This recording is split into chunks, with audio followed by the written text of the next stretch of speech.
Tervitan Oleveste kogudust meie Issanda Jeesuse Kristuse nimel meie Pärnu linna Saalemi koguduse poolt.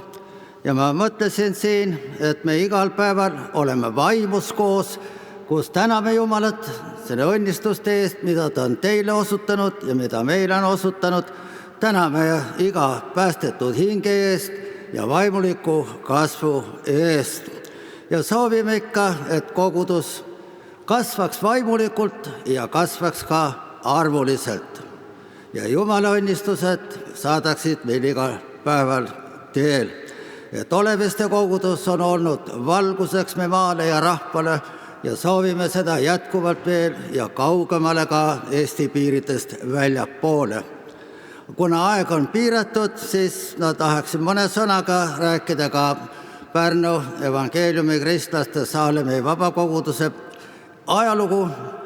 Väga lühidalt, ta on peaaegu sarnane Oleveste kogudusega ja Saalemi kogudus on rajatud Sinise Risti tööle, kuna alkohoolikuid, kodutuid tuli nii palju päästmisele, et moodustati kogudus.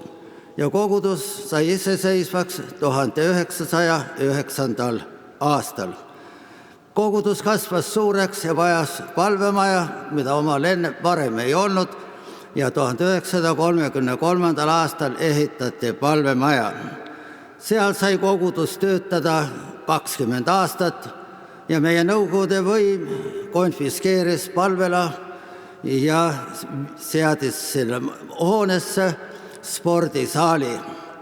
Elektrik, kes sinna valgust sisse pani, see ütles, et ma olin elektrik ja olin oma töös kindel ja et kui ma lülitasin, siis ükski lamp ei süttinud, valgust ei olnud. See sümboliseeris, et selles hoones on nüüd pimedus.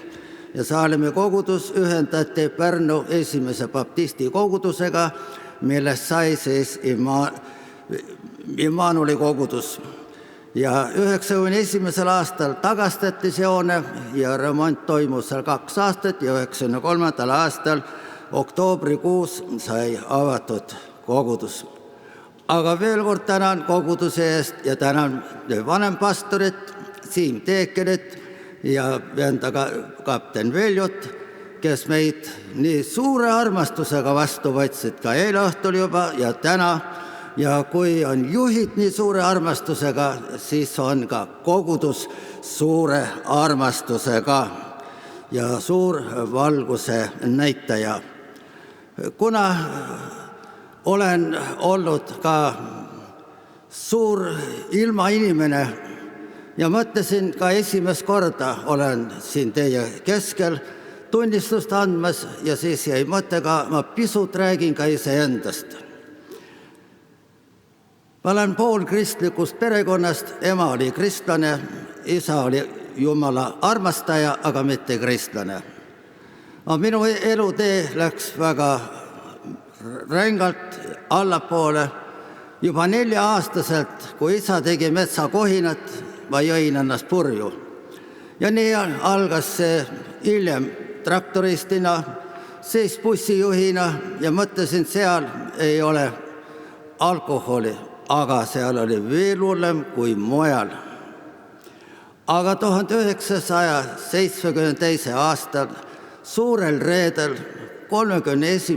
märtsil, kui ema ikka kutsus Jumala kotta, tule ka kord Jumala kotta, tule ka kord Jumala sõna kuulma ja kuidas üks kui teine on päästetud saanud, aga suure reede õhtu ma ei leidnud enam vabandust ja läksin siis emaga kaasa. Võib-olla on tuntud paljudele sel ajal vend Luide, oli hea evangelist ja tema tuli ka rääkima Jumala sõnast ja küsis, kas pühapäeval ülestõusmise pühal ka tuled tagasi. Lubasin tulla ja läksin ka. Aga laupäeval läksin maale ema koju ja ma ei võtnud seal midagi muud kaasa kui seda ilmanlikku rõõmuallikat. Ja päevatunnil, kui mul juba meel oli rõõmus sellest joogist, südames tuli üks hääl, ütles, täna on sinu viimane patupäev. Kui mul hästi meeles on, siis 2 korda päeva ajal, täna on sinu viimane patupäev. Ja esimesel pühal, 2. aprillil, palusin, issand, anna mulle ka andeks, võta mind ka oma lapseks vastu, vabasta mind, kuna mul endine mõte oli, ma õppisin maadlust ja boksi, et ma lähen hukka ja siis ma tean, mille eest ma hukka lähen, sest teen kurja nii palju, kui suudan.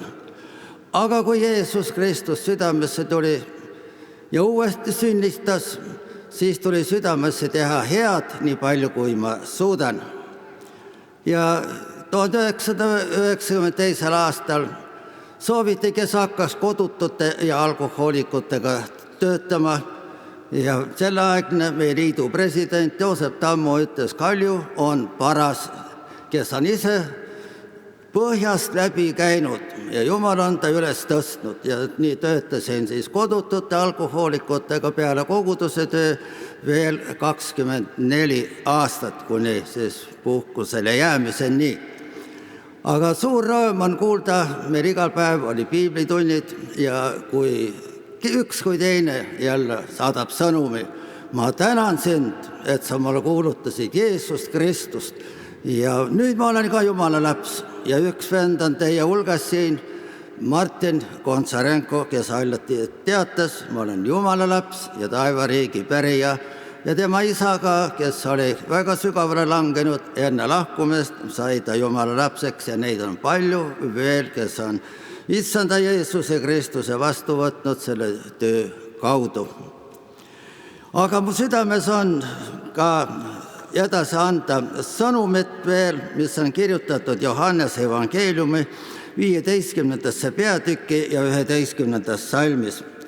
Seda ma olen teile rääkinud, et minu rõõm oleks teis ja teie rõõm saaks täieliseks. Ja Luuka evangeeliumi 19. peatükist ja 37. salmist, aga kui ta lähenes Õlimäele kallakule, hakkas kogu jüngrite hulk rõõmutsedes suure häälega kiitma Jumalat kõigi vägevate tegude eest, mis nad olid näinud. See on suur rõõm. See päästmise rõõm, see päev ei lähe iialgi meelest ära. Mul on veel palju rõõmu, mis on ta Jeesuse Kristuse läbi saadud. Ma olin sel ajal üle 30 aasta vana, aga olin vallaline veel. Ja Jumala sõnas on kirjutatud, mina tahan sulle abi teha, kes on sinu kohane. Ma palvetasin selle pärast. Ja mõne kuu pärast sain ilmutuse ja ma palusin, issand, kas see on ilmutus või on see unenägu. Ja siis Jumala vaim ütles selgelt, sinul on ilmutatud, nüüd mine ja tegutse. Ja kui ma tulevasele tütarlapsele ütlesin, et Jumala selgus on selline, et me võiksime leivad ühte kappi panna. Tema ei andnud vastust, ootas mitu kuud ja mõtles, alles tulnud suur alkohoolik, aastapäevad olnud Jumala laps, kui ta äkki langeb, mis siis minust saab. Ja ühel päeval ta otsustas, mis Jumala sõna ütleb. Ja ta sõrme alt avas piibli ja sai salmi Esekieli kirjast 39. peatükist ja 22. salmist. Mina olen teie Jumal sellest päevast ja edaspidi. See on valmistanud meile suurt rõõmu. Et issand on meid õnnistanud ja meid kandnud üheskoos 48 aastat. Ja suur rõõmupäev on olnud ka seoses Oleviste kogudusega, kui aastaid tagasi vend Ülo Meriloo kuulutas Pärnus Immanueli koguduses evangeeliumi nädalal Jumala sõna. Jumala teenistus lõppes ja me otsustasime oma perega koju minna. Aga vanem tütar, kes oli sel ajal 9-aastane, ütles, issi emme, ärge minge ära, ma tahan oma elu täna Jeesusele anda. Teine tütar oli 8-aastane, mina tahan ka oma elu Jeesusele anda. Kolmas oli 6-aastane, mina tahan ka oma elu Jeesusele anda. Ja suur rõõm, nad on tänapäevani usus, enda abikaasad on kristlased, lapsed on issanda järgijad ja noorem tütar, nagu Veljo kapten juba nimetas, laulab täna Hannese ansamblis ka Oleveste järgmises Jumala teenistuses. Jeesus Kristus tuli tooma rõõmu, usku, lootust, rahu ja armastust. Ja Jeesus ütles, me võime omada tema rõõmu. Maailmas on vaid patulõbu. Issanda Jeesuse Kristuse rõõm viib meid igavesse ellu, patulõbu viib meid hukatusse ehk hingevaenlase juurde. Tänapäeva kristlastel on usu nõrkuseks rõõmu puudus, vaesus selle läbi. Rõõmuta inimene on kurb, masenduses ja rõhutud. Kombeteenistus on rõõmu röövinud. Jüngrid täitusid rõõmuga ja püha vaimuga, ütleb Apostlitegude 15 ja 32. Rõõmuta usklik on väeta, nagu sool, mis on tuimaks läinud, kaotanud mõju ja väe. Rõõmuta usklik on kui suitsev taht, mis ei anna valgust. Kas suudame olla alati rõõmsad, leinas, haigustes, tagakiusus? Sageli ka rõõm on sisemine, mis särab läbi pisarate. See on rõõm Jeesuses Kristuses. Rõõm avab uutele võimalustele ka meile Jumala riigi töös uksed. Rõõmus kaob väsimus, teeb meid kergeks usutee. Me oleme tänulikud ja rõõmsad, kui paljud uksed on suletud, aga Jumala koja uksed on avatud. Ja me võime tulla vabalt Jumala kotta ja viirus ei ole Jumala lapsi nii rängalt tabanud, et oleks mõni viiruse pesa siin olevat. Kiituse tänu issandale, ma sain sõnumi, et see viirus kaob. Kui palju veel aega läheb, seda teab issand. Ja need, kes on rõõmsad, nemad jooksevad ja ei tüdi mitte, ütleb Jesaja 40 ja 31. Millest me saame rõõmu? Rõõmu, mis toob rõõmu. Rõõm, et meil on patud andestatud. Minu nimi on taevas elu raamatusse kirjutatud, kus ükski või ära kustutada.